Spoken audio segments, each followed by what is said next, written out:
พี่น้องเอ้ยเทียงไห่เทียงนาต้มไก่มันนี่แหละมันจักนะเดี๋ยวเพียงจะนำสู่ข่าวตัวบ้านเนาะเสร็จปุ๊บ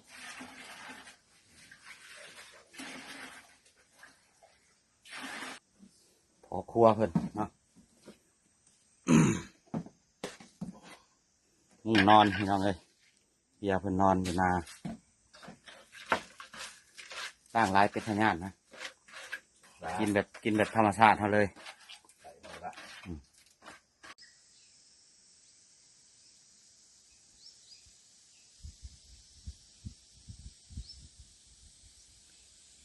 บรรยากาศธรรมชาติพี่น้องเนาะท้องไร่ท้องนาเนาะนี่กำลังเลยพี่น้อง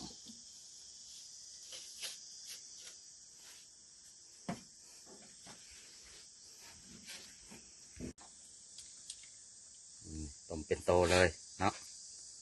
เรื่องกึบเข้าปีนอีกตัวหนึ่งเรียบร้อยเนาะ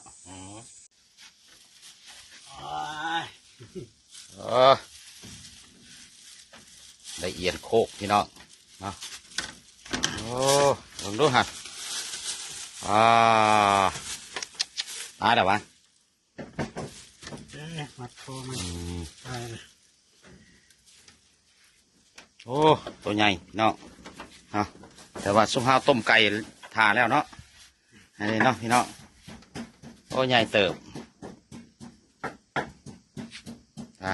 กำลังเลยโอ้เขาก็ได้เนาะ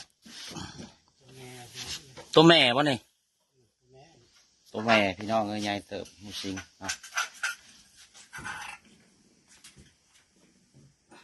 สุดบ่หัว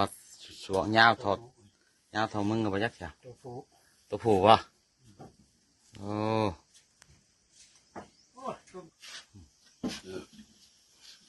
สุกหรือวะพอได้เรือแล้วสำหรับเนาะเอาให้เบิ้งแน่ไอ้ฮะสุกแล้วจักหน่อยนี่สุดยอดเลยนี่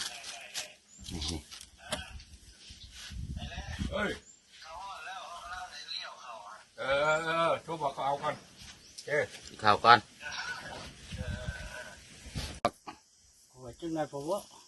เห็นบ่พี่น้องคือเขาชัวร์เอาแต่ตัวเก่าลงแท้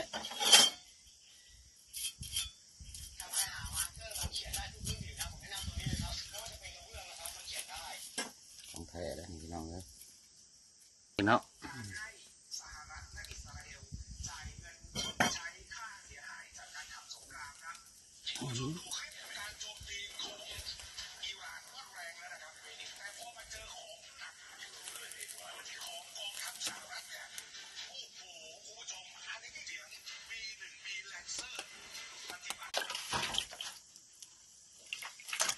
ตัดเป็นถอนวะวันนี้ปีงเลยเนาะปีงแล้วก็มาเห็ดก้อยแล้วบาด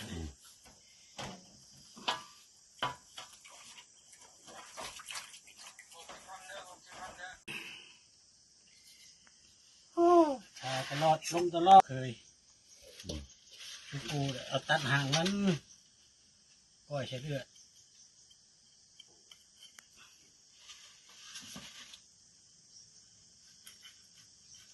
แบบเลือดเป็ดนี่ไรแซ่บเลย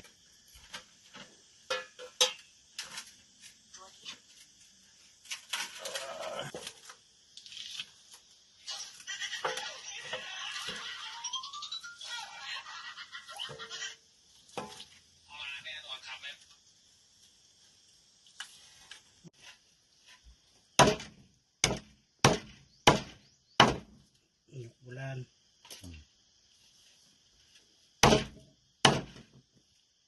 จะอึดจะอยากจะเกหัวมันก็ยากกันกิน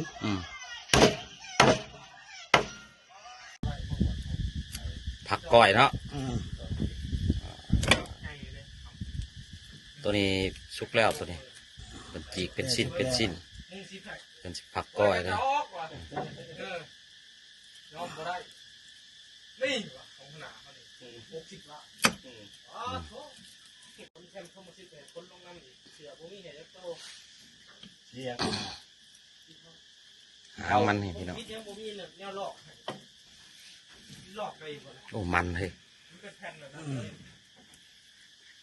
ได้เรื่อง เรียกกับพาป่ะช่วงแล้วเอาอะไรมาเด้อ อ้า เอาเป็นดอกมาเด้อ มันเป็นกรอบไปนะเจ้าให้ดีแล้ว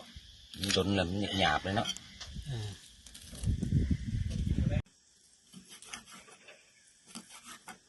แสบมาล้างงานคนนี้หมกคือ3 หมกจักอยู่คุม6เลยบอก ใส่มะม่วง ใส่กระมัว เห็นก็มาเลยนะ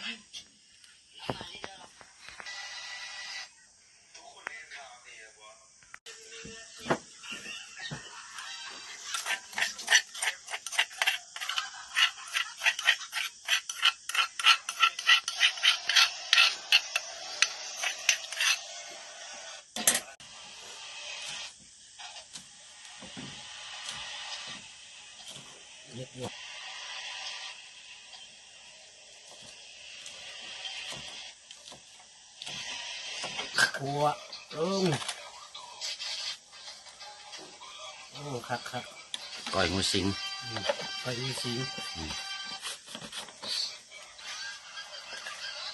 โอ้หอมกินข้าวคั่ว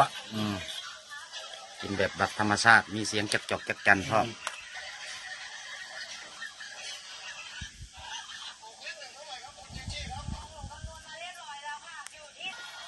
คัก